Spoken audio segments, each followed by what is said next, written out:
So I've split this video into two sections. The first half is going to be literally learning the back handspring from scratch without a gym or mats or anything.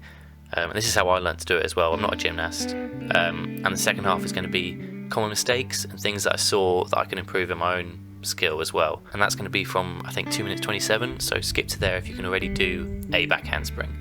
I started off with a really quick warm-up. It's important just to do a little thing for shoulders and wrists because there's quite a lot of force going on them when you're doing back handsprings. So if you haven't got mats or a spotter, learning with this sideways spinny thing is probably the best way to go. And you start with one hand just reaching behind you and driving your hips over to the side, and you can gradually try and get your hips to go up a little bit higher, so a bit more vertical. You can then try putting your second hand down shortly after your first one. Take your time with these, just do it over and over and over until you get the hang of it before you move up the progressions.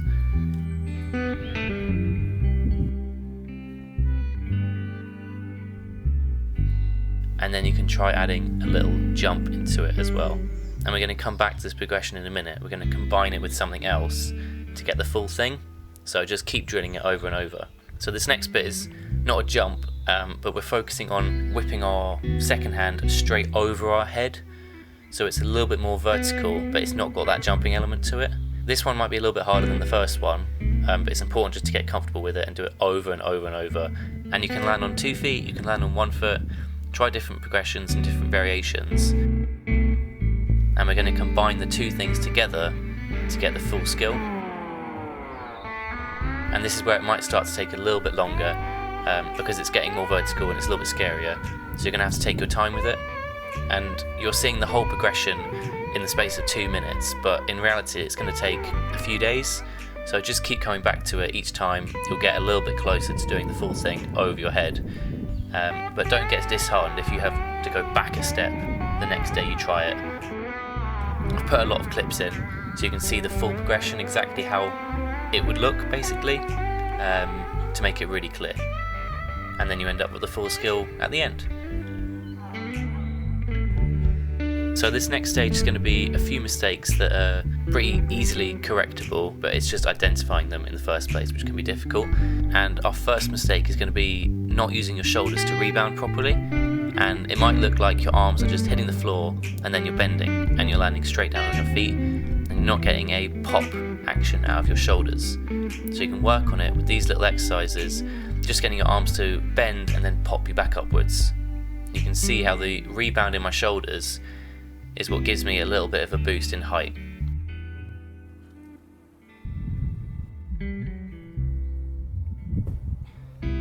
Okay, so by undershoot I mean a massive upward jump, making the first flight phase really big, and then the second flight phase off my hands is really small. And you can see I'm pushing straight up through my toes. It's giving me a lot of height, but then as I come down, my hip angle is really small. So my feet are touching the ground just as my hands are coming off the floor. So I'm not being able to add another skill at the end of it. Looking at this example, I'm pushing against the floor and I'm jumping back. As I leave the ground with my hands, my hips are much higher, my feet are higher, and I can extend up tall and I can add new skills to the end of it. So you can work on it just by practicing leaning back and then pushing into your back handspring so that you're not jumping straight up, but you're jumping back. And you can see combining the shoulder pop and this timing with my feet whipping round is what gives me a lot of height, and it makes it a much better skill.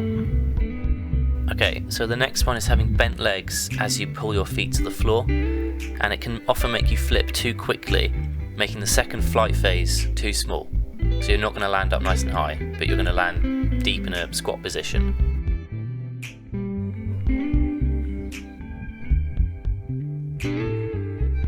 So what we want to do is keep your legs nice and straight as you whip them over your head to give you the most power and the most length possible. And you'll see in gymnasts they can do the entire skill with their legs completely straight.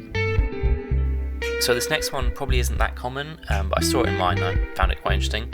So I've put my shoulders in a really disadvantaged position by not having them stacked directly above my wrists, and I'm having to use a lot of shoulder strength to push myself up. It's making the shoulder pop much slower, whereas if I can get my shoulders directly above my wrists, it's a nice straight line. There's less energy wasted, and it's an easier pop up back onto my feet. So that's pretty much all the tips I've got. I'm sure there's a lot more. This is just ones that I could think of and I could see. And if you try any of these tips, and if you use the progressions at the start, please drop me a comment and let me know what you'd like me to try next. And also any other tips for other people that you might have, just leave them in the comments. And yeah, that's it. Cheers.